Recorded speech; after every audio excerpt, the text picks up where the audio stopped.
երդի, երեգես աղի երդի զիմուրած կաղարել, զորավոր զորքիտ մելեմ խաս մարմար է կարել, հերուդեղից է գիտամ զիմուրած կաղարել,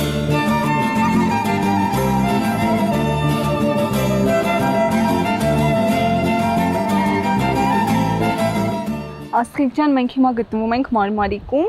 եկեք խոսենք Մարմարիկի պատմությունից։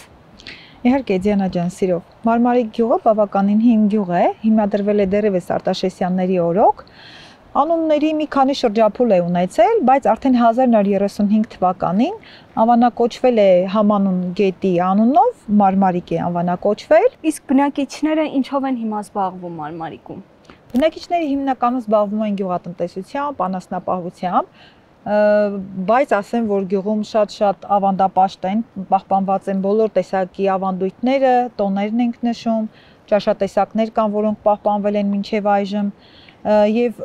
ինձանից սկսած, այսպես ասեմ, բոլորն էլ աշխատում են ավանդույթները ոչ միայն պահպանեն, փոխանցեն սերնդեսերունդ, այլև հանրահռչակեն։ Այդ օրինակներից մեկն էլ երևի թե այսօր ձեր հաղորդաշարն է, որին շատ շնորհակալ կլինենք, որի ընթացքում կբացահայտվի նաև Մարմարիկ գյուղն եւ իր ավանդույթները։ Իսկ նախնիները որտեղից են եկել Մարմարիկ։ Նախնիները հիմնականում եկել են Մուշից, Վանից, Բայազետից։ Դուք նաև դասավանդում եք դպրոցում։ Այո։ Երեխաների հետ ձեր կապը ինչպիսին է։ Երեխաների հետ կապը անբացատրելի ջերմ է։ Քանի որ մեծ է սերը նախ երեխաների հանդեպ եւ այն ամենի հանդեպ, ինչը որ անում եմ ես, եւ դպրոցից դուրս է եկել այդ ամեն ինչը, եկել հասել է մինչեւ արհեստների փոխանցումը երեխաներին, մինչև մշակույթի ներկայացումը երեխաներին նաև հյուրատան միջոցով, փորձում եմ նաև այդպես ներկայացնեմ, այնպես է որ երեխաները ինձ հետ են եւ դպրոցում, եւ խմբակի ժամանակ, եւ հյուրատանը, այդպես է ստացվել։ Իրենք ամենուր են ինձ հետ։ Նույնիսկ գյուղում երբ հյուրերի հետ շրջում եմ, երեխաները ամեն կողմից գալիս են այսպես փաթաթվում, բոլորը զարմացած նայում են, ոնց կարելի է այսքան սիրել, ոնց կարելի է այսքան երեխաները մոտ լինեն ձեզ։ Ինչ եք դասավանդում երեխաներին։ Ես դասվար եմ, դպրոցում դասավանդում եմ առաջինից 4-րդ դասարաններում, բայց միևնույն ժամանակ գյուղում ունեմ խմբակ, որտեղ դասավանդում եմ գորգագործություն, կարպետագործություն, թաղիքագործություն, վերջերս նաև խաչբուռի վարպետաց դասեր ենք անում։ Ամենակարևոր բանը, որ իրենցից սովորել եք, որն է եղել։ Մաքրությունը, այն չխաբելը, նայել մարդու աչքերի մեջ, այն պարզությամբ, ինչ որ իրենք են նայում։ Իրենց շրջանում հետաքրքրությունը, կարպետագործություն, ազգայինը, ինչպիսին է։ Հետաքրքրված է։ Սկզբում, երբ հայտարարեցի, որ խմբակ է լինելու, բնականաբար տարիներով արհեստները մոռացված էին եւ թերահավատորեն էին նայում, թե արդյոք ինչ խմբակ է կարողանանք եւ այլն, բայց երբ առաջին խմբակի ավարտին մենք ներկայացրեցինք մեր աշխատանքները, հասկացանք, որ ավելին ենք արել, քան սպասված էր։ Դրան հաջորդեց արդեն կարպետագործությունը գորգից հետո, արդեն անցանք թաղիքագործությանը, որ լրիվ ուրիշ աշխարհ էր, գունեղ մի աշխարհ, որտեղից երեխաները չէին ուզում պարզապես գնալ տուն, շատ սիրեցին, ինքը իրենից ոչ միայն գույներ, զբաղմունք եւ այլն արհեստ ու արվեստ է ներկայացնում, այլև արտ-թերապիա է։ Եվ գիտենք, որ երեխաները շատ սիրում են արտ-թերապիան։ Մեծահասակներն ինչու՞ չէ, պատկերացրեք, տանն էլ երբ անում ենք, մեծահասակները չեն ուզենում բրդից, ջրից, օճառաջրից այն կողմ անցնել, ձեռքի ամիջապես ինքը ձեռքին է հպվում եւ դա մի ուրիշ աշխարհ է։ Երևի թե դուք ինքներդ պիտի անեք այդ ամեն ինչը հասկանալու համար, երևի թե բառերով չկարողանամ ձեզ փոխանցել Դիանա ջան։ Ու այսպես հիմա իրենք այդ գույների աշխարհում ապրում են։ Ես վստահ եմ, որ ինչ որ մի բան արել եմ մեզ երկնքի տակ, որը երբեք չի մոռացվի, իրենք էլ իրենց երեխաներին կսովորեցնեն, ինչպես այն ժամանակ օժիտ էին, չէ՞, տանում աղջիկները, գոնե ես այս արհեստները իրենց օժիտ եմ տվել, իրենք իրենց հետ կտանեն, կկարողանան մի տիկնիկ պատրաստել իրենց երեխայի հետ, կկարողանան ասել, թե ինչ է գորգագործությունը, ինչ է դազգահը,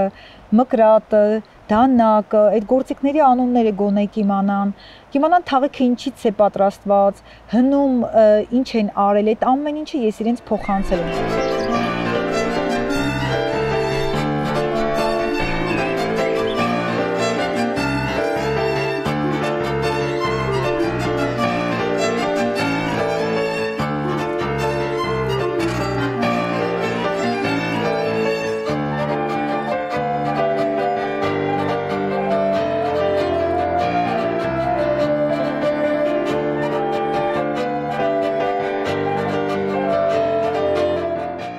Երբ սկսեցիք այս գույները հենց բացահայտել ձեր կյանքում։ Գույները եղել են իմ կյանքում դեռ մանկության տարիներին։ Ընկերուհի ունեի, որի հետ հաճախ գնում էինք խաղալու, իրենց տանը գործում էին գորգ, մի քանի դասգահ կար, եւ իրենք հանձնարարություն ունեին քույրիկներով, մինչեւ որևէ հատված իրենք չվերջացնեն գործելը, ինձ հետ չեն գա խաղալու, եւ ստիպված ես էլ իրենց հետ սովորեցի գորգագործություն, եւ այդ մի քանի շարքը գործում էինք միասին, որպեսզի գնայինք խաղայինք։ Դեռ այդ տարիներից ինձ մոտ վառ հիշողություններ են մնացել գորգի հետ կապված, միշտ սիրել եմ։ Եվ դասգահը մանկության տարիների իմ ամենաերևի գունավոր հուշերից մեկն է եղել։ Ու 2017 թվականին արդեն Տորքի որդեգրում ծրագրի շրջանակներում սովորեցի գորգագործությունը, կարպետագործություն, տիկնիկագործություն։ Դրանից հետո արդեն հաջորդեց թաղիքագործությունը ցողեր կենտրոնում, դա էլ մի ուրիշ աշխարհ է թաղիքագործությունը, բրդերի հետ աշխատանքը, ամեն մեկը յուրովի է, հավատացեք, ամեն մեկը մի զգացողություն է տալիս, մեկը մյուսից վառ գույներով։ Եկեք խոսենք կարպետագործության առանձնահատկությունների մասին, որտեղից է գալիս իր պատմությունը։ Կարպետի նախահայրը Խսիրն է, եւ Խսիրը ժամանակին գործել են ոչ թե կանայք, այլ տղամարդիկ։ Ծանր է եղել աշխարհը։ Հետաքրքիր է, որ վերջերս մենք բացահայտում ենք, որ շատ արհեստներ կանայք չեն արել, այլ տղամարդիկ են արել։ Բայց ինչի՞ց է պայմանավորված եղել, որ փոխվել է։ Հիմա մշտապես կանայք են անում։ Ժամանակի ընթացքում այսպես է եղել, տղամարդը արդեն գնացել է երևակայի դրսի գործին, կինը մնացել է ներսում, եւ աշխատանքի տեսակը ավելի հեշտացել է, տրանսֆորմացիա է ընթարկվել երեք տարիների ընթացքում ու կինն էլ իր գույներն է մցրել մեջը, բնական է, չէ՞, այնտեղ եթե տղամարդը Խսիր, միատոն, միագույն եւ հատակին են հիմնականում օգտագործել, այ կինը մտածել է ինչու՞ չէ, կարելի է նաեւ թելերով այդ նույնը անել, դարձնել զարդ,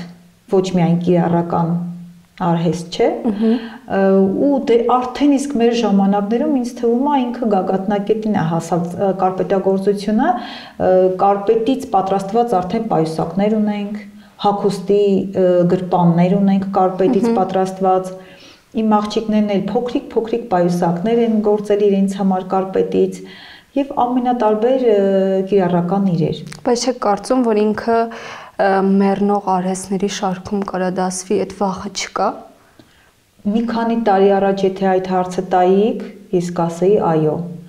բայց մեր օրերում եւ կարպետագործությունը, եւ գորգագործությունը, եւ թաղիքագործությունը գնահատվում է։ Դա ամենակարևոր արժեքն է։ Ոչ միայն պահպանվում է, այլև գնահատում են։ Այսինքն մենք հետ եկանք նորից ձեռքի աշխատանք։ Ինչ պետք է անենք, որ այս ամեն ինչը պահենք, որ սերունդներին փոխանցենք, որ երեխաների մոտ հետաքրքրություն լինի դեպի այս ամեն ինչը։ Առաջին հերթին մենք պետք է կրողը լինենք, յուրաքանչյուրս։ Երևի թե մայրիկներից պետք է սկսենք։ Մայրիկները այն փոքր տարիքից երեխաներին պետք է հայկական շնչով, հոգով, մշակույթով դաստիարակեն։ Այն փոքրիկ տիկնիկն էլ, որ երեխայի հետ պատրաստում են, գոնե իրենք այնքան տեղեկացված լինեն հայկական մշակույթից, որ ասեն, այդ օրինակ տես տիկնիկը բերանը չեն քանում, որովհետև ժամանակին տիկնիկներին դնում էին աղջիկները, գիտեք, չէ, ճամպրուկի մեջ էին դնում տիկնիկները առանց բերանի, առանց աչքերի, որպեսզի հարսը չխոսի։ Ինչու չի տեսնում, չի լսում, խոնար հարսներ ինչպես են եղել։ Լուր, լրակյաց են եղել, չէ՞, դրա համար տիկնիկին բերան չեն նկարել, աչքեր չեն արել։ Ես ունեմ այդպիսի տիկնիկ, ներքևում էլ ունեի, տեսեք, այնտեղ էլ ունեմ տիկնիկ։ Հնում այդպես է եղել։ Ինչ ավանդազրույցներ են ձեզ փոխանցել, որ հիմա կհիշեիք։ Ես տարիներ առաջ գրի առա ոչ միայն գյուղի պատմությունը, այլև ճաշատեսակները, ավանդազրույցները։ Մի քանիսը հիշեմ այդ ավանդազրույցներից, ավելի շուտ ոչ թե ավանդազրույցներ, հավատալիքներ ունեինք մենք, թե ինչ հավատալիքներ ունեինք, երբ փոքր երեխա կար տանը, ասում էին, որ փոքր երեխա, եթե տանը փոքր երեխա կա, ապա հումիս տուն չեն մտցնում։ Իսկ եթե պատահման որևէ մեկը հումիս է մտցնում, ասում են մսկող կլինի երեխան։ Այսինքն բառ էին օգտագործում, այսինքն կնիհարի երեխան։ Եվ ստիպված պետք է ինչ անեին, երեխային լողացնեին, լողացնելու ընթացքում տաշտի ջրի մեջ մի կտոր միս ավելացնեին, հումիս։ Ու իբր վերջ, արդեն ինքը չի նիհարի։ Հետո ասում էին, որ երեխայի մազերը չեն սանրում մինչև 40 օր լրանալը, քանզի երեխայի ատամները իրարից հեռու կաճի, եթե սանր գտնի երեխայի գլխին։ Հավատալիքներից մեկն էլ հարսին, նորահարսին չպետք է նվիրեին թաշկինակ եւ օջառ։ Երևակայի, որ օջառը մռմռացնում է, թաշկինակը լացացնում է, դրա համար հարսը պետք է ուրախ մներ։ Այսպես։ Բայց ինչ որ մեկը կա, որ այդ նվիրել է, որ մի հատ էլ չնվիրեն։ Չգիտեմ, տեսեք մայիսի հետ էլ կապված չէ, մենք ունենք մայիս ամսին չեն ամուսնանում, հավատալով, որ մայիսը վայիս է։ Հա։ Բայց ունենք մենք հարևան, ովքեր որոշել են հենց մայիսին ամուսնանան, որպեսզի ստուգեն։ Եվ իրենք արդեն ունեն բազմաթիվ թոռներ, երջանիկ ընտանիք, արդեն մոտ 50 տարի եւ ավել։ Պատկերացնեք։ Ինչ առանձնահատկություններ ունի գորգագործությունը, Աստղիկ ջան։ Գորգագործությունը իմ թված բոլոր արհեստներից ամենաբարդն է եւ ամենաաշխատատարը։ Եվ առաջին հերթին ինքը համբերություն է պահանջում։ Յուրաքանչյուր մեկ շարքը գործելու համար մի շարք գործողություններ պետք է անենք, որպեսզի ավարտին հասցնենք։ Եվ վերջնական տեսքը ստանալու համար էլի երկար պիտի սպասենք։ Դրա համար ամենաթանկը ու ամենաարժեքավոր այս արհեստների մեջ գորգն է համարվում։ Եվ գորգի տարբերություն կարպետի, տեսնում եք ինքը խավը, որքան ինքը գեղեցիկ է։ Կարպետը սենց հաստ չէ, բայց կարպետը այնտեղ է կարպետը։ Կարպետները ավելի բարակ են, երկկողմ են, իսկ գորգը սա նույնպես իմ նախշն է, ես ինքս եմ հնարել։ Ինչպես եք նախշերը ընտրում։ Նախշերը մենք ուսումնասիրել ենք ի սկզբանե, թե հայկական նախշերը, հայկական զարդանախշերը որոնք են, եւ խիստ պահպանելով հայկական զարդանախշերի կանոններն ենք, այդ կանոնները պահելով ենք էլի անպայման կիրառում գծագրի մեջ։ Ինչպես է գույները ընտրում, Աստղիկ։ Գիտենք, որ մեր հայկականի գույներն են կանաչն ու կարմիրը, մի փոքր դեղին ու մի փոքր կապույտը, եւ հենց այս գորգում էլ հենց այդ գույները պահպանել եմ։ Մնացածը մեզ մոտ լրացուցիչ գույներ են։ Ինչից ես ոգեշնչվում։ Ասեմ։ Իմ ստեղծագործության վերջաբանից, երբ ինչ որ բան եմ ստեղծում եւ տեսնում եմ արդյունքը, դա ինձ թև է տալիս։ Մարդկանց գնահատականը, մարդկանց խոսքը, թե ինչքանով են իրեն գնահատում իմ աշխատանքը, դա ինձ թև է տալիս։ Ես այդ ամեն ինչի մեջ սեր եմ դնում, առաջին հերթին։ Առանց սիրո ոչինչ չկա աշխարհում։ Թեկուզ այն մայրիկը, որ գնում է ճաշա եփում, սեր է դնում, չէ՞, այդ ճաշի մեջ, այնքան սիրով ու ստեղծագործում ենք։ Սեր եւ ստեղծագործություն, մեր ամեն քայլն է ստեղծագործություն։ Հենց այդ ճաշի եփելը, այն արթուկը, որ անում ենք, դասավորում ենք, ստեղծագործում ենք, չէ՞, այդ շարքերը դասավորում ենք։ Ամեն ինչը մեր շուրջ, ստեղծագործությունը եւ սեր։ Եթե այդ երկուսը կա մարդու մոտ, ինքը ամեն ինչ կհասցնի, ամեն ինչ կկարողանա։ Ես առաջնորդվում եմ սիրով։ Ես նաեւ զբաղվում եմ թաղիկագործությամբ։ Թաղիքը մշակված եւ ներկված բուրդն է, ոչխարի բուրդ է, սակայն այնքան սենց փափուկ։ այնքան լավ է մշակված, սա մերինոս տեսակի ոչխարի բուրդն է, Հայաստանում չունենք ցավոք այդ ոչխարի տեսակից, դրա համար դրսից է ներմուծվում, սակայն սրանցից մենք կարողանում ենք ստանալ այսպիսի կիրառական իրեր, թաղիքը յուրահատուկ է նրանով, տեսեք օրինակ ձեր ձեռքին հիմա պայուսակ կա, պայուսակի մեջ չկան ընդհանրապես կարեր, ոչ մի տեսակ, ամբողջությամբ ինքը երկար, բավականին երկար պրոցես է, ինքը օճառաջրով, այնքան ենք տրորում բուրդը, մինչև ինքը վերածվի կտորի։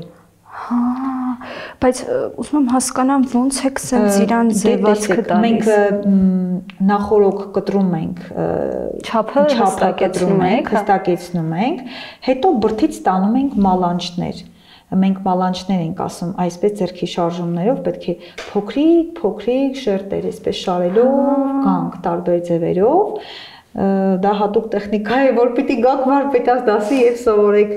Այնուհետեւ օճառաջրի միջոցով իրեն այնքան ենք երկար տրորում, մինչեւ վերածվում է կտորի, իսկ կտորն էլ արդեն պայուսակի կամ այլ իրերի։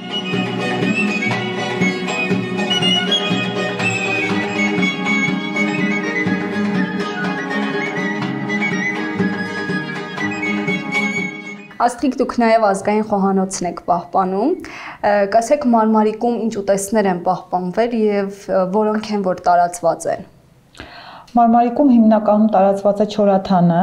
գիտեք չորաթանը ինչպես է պատրաստվում, հնում քանի որ սառնարան չի եղել, թանը չորացրել են հատուկ պայմաններում չորացրել, պահպանել կտորետոպրակների մեջ, որից ամենատարբեր ճաշատեսակներ են պատրաստել եւ հետաքրքիրն այն է, որ յուրաքանչյուր տարածաշրջանում մի ձևով է պատրաստվում։ Ես ավելի, այսպես ասեմ, շուտ պատրաստվող ուտեստներին եմ կողմ, դրանք եմ ավելի շատ փորձում իմ խոհանոցում պատրաստել։ Ինչ ենք պատրաստել։ Եվ իմ հյուրերին էլ հաճախակի հյուրասիրում եմ հետեւյալ ուտեստներով, մեր մենյուում կա խոտապուրին,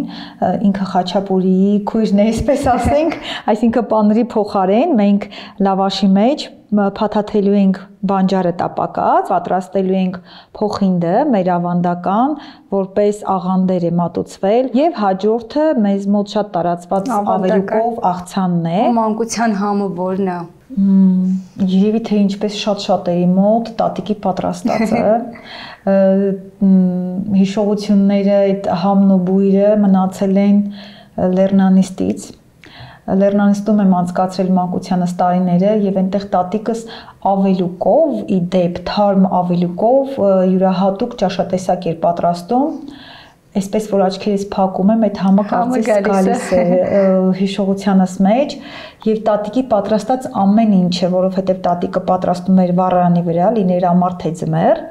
եւ եփում էր շատ երկար ու մարմանդ կրակի վրա իհարկե ինքը այնքան բարիկին էր այնքան ժպիտը երեսին մեզ թվում էր թե այդ ամեն ինչը ինքը դնում է այդ ճաշի մեջ ու մատուցում մեզ որ փուլից ենք սկսում շատ լավ կսկսենք մենք բանջարից բանջարը պետք է շոքե խաշենք այնուհետեւ ձիթայուղի մեջ թեթև տապակենք եւ փաթաթենք լավաշով ու դնենք ուղարկենք ջեռոցը Դիանա ջան ձեզ կխնդրեի մեղրը գոլ ջրի մեջ բացեիք, որպեսզի մեղրաջրով պատրաստենք։ Գյուղում ի՞նչն է ձեզ պահում, որ մնան։ Երևի գյուղացիների անունից պատասխանեմ, գյուղացուն հողն է պահում։ Առաջին հերթին իրենք շատ ամուր իրենց հողին են կարճած։ Եվ ես օրինակը կարող եմ բերել հենց իմ համագյուղացիներին,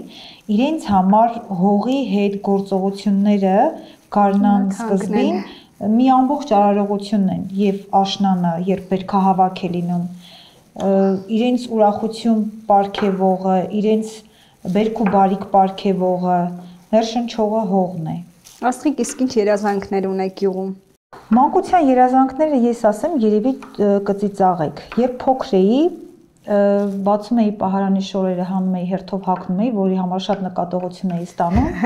եւ երևակայում է, որ ես գնացել եմ որևէ հաղորդաշարի եւ այնտեղ պատմում եմ իմ կյանքը, որը շատ գունեղ է եւ լեցուն։ Ու ամեն անգամ այդ հայելու առաջ կանգնած ես պատմում էի իմ մասին, որ ես հայտնի մեկն եմ։ Եվ պատկերացրեք եկավ ու ստացվեց այդ երազանքը իրականություն դարձավ։ Փոքր էինք, հավաքվում էինք երեխաներով, մայրիկը մեզ համար շաղախում էր փոխինդը,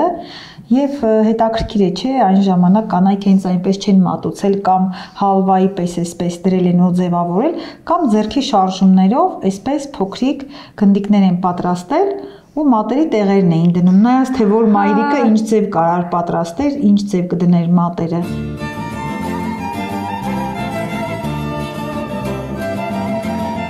Լավ մանրացնում եմ սա։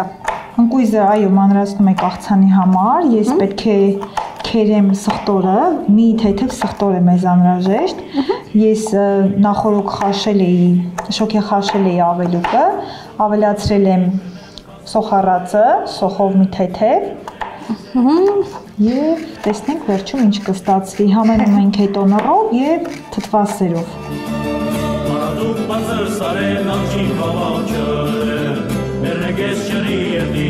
մերնեգես չրի երդի զիմ մուրած կադարել, զորավոր զրկիտ մենեմ խաս մարմարեկարել, հերուդեղից է գիգամ զիմ մուրած կադարել։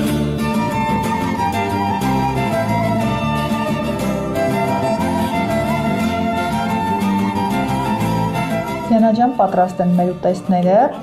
ավելուկով աղցանը, խոտաբուրին եւ փոխնդը։ Գնանք համտեսենք։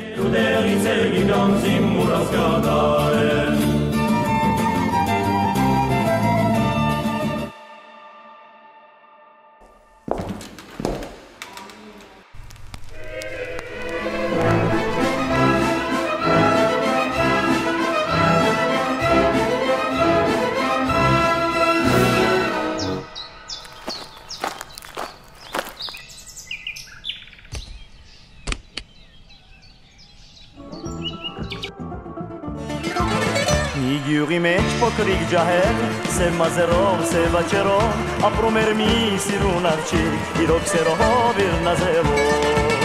Մի գյուղի մեջ փոքրիկ ջահեր, սև մազերով, սև աչերով, ապրում էր մի սիրուն աղջիկ, իրոք սերով իր նազերով։